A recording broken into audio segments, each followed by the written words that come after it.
You know the feeling. That person who makes you feel small, the job that drains you, the habit you swore you'd quit, and yet you return. Not because you're weak, not because you're broken, but because your brain is doing exactly what it was designed to do. Here's the uncomfortable truth. Your brain wasn't built for your happiness. It was built for your survival. And survival in the ancient world meant one thing above all else: predictability. Even if that predictability hurts. Let me show you what's happening inside your skull. When you encounter something familiar, even something that's hurt you before, your ventral striatum lights up. This is your brain's prediction center. It doesn't ask, "Is this good for me?" It asks, "Do I know this pattern?" And when the answer is yes, your brain releases a small hit of dopamine, not because the pattern is healthy, but because it's known. The roots go deeper than you think. Between birth and age 7, your brain is in hyperdrive, absorbing patterns, building templates, how love feels, how conflict sounds, what safety looks like. These become your neural blueprints. And here's what makes it cruel. If chaos was your normal, calm feels dangerous. If neglect was your baseline, attention feels suspicious. Your brain will guide you back to what feels like home, even if home was never safe.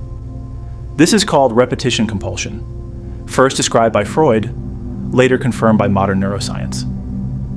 You're not choosing toxic patterns to punish yourself. You're trying to master them. Your unconscious whispers, "Maybe this time I'll fix it. Maybe this time I'll be enough. Maybe this time it will be different." But the pattern doesn't change. Only the players do.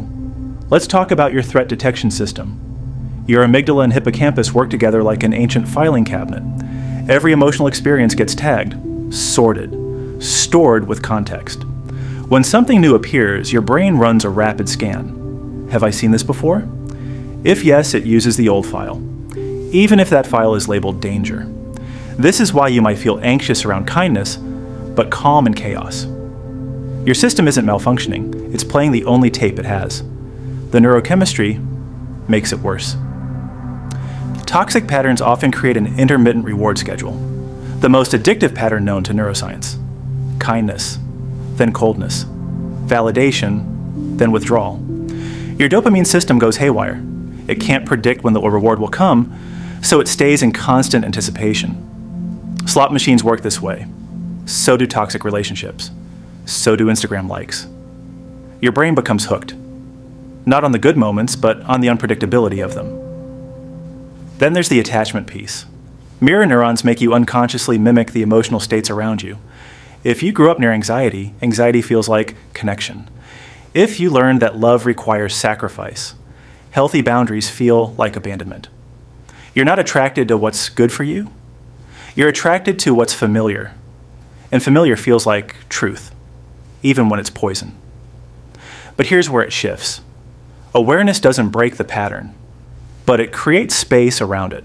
You can start to see the machinery at work, the triggers, the neural shortcuts, the pull toward the familiar.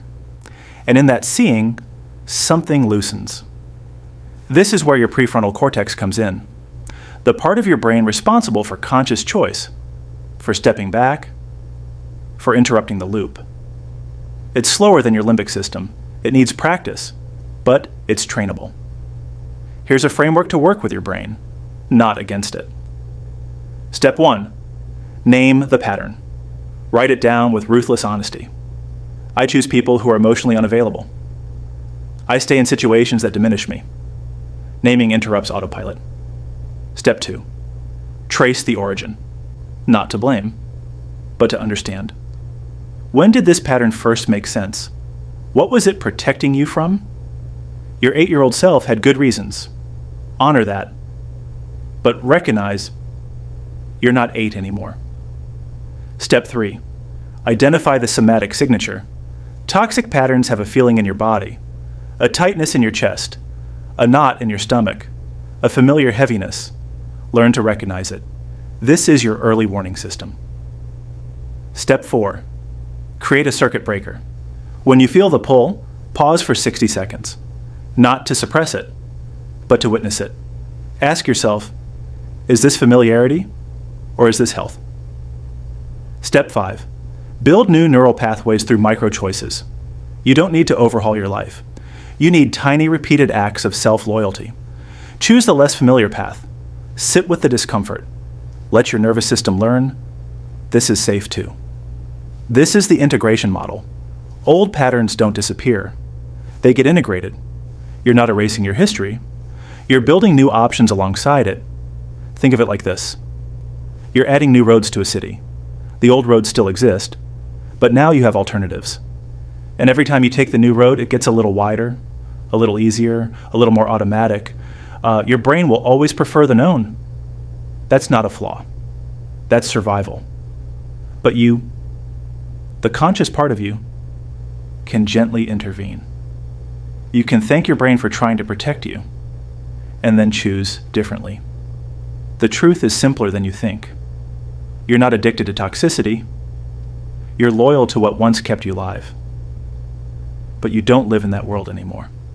And your brain, magnificent, adaptive, neuroplastic, can learn new definitions of safe. One choice at a time. One pause at a time. One moment of choosing yourself at a time. You were never broken. Just wired for a world you no longer inhabit.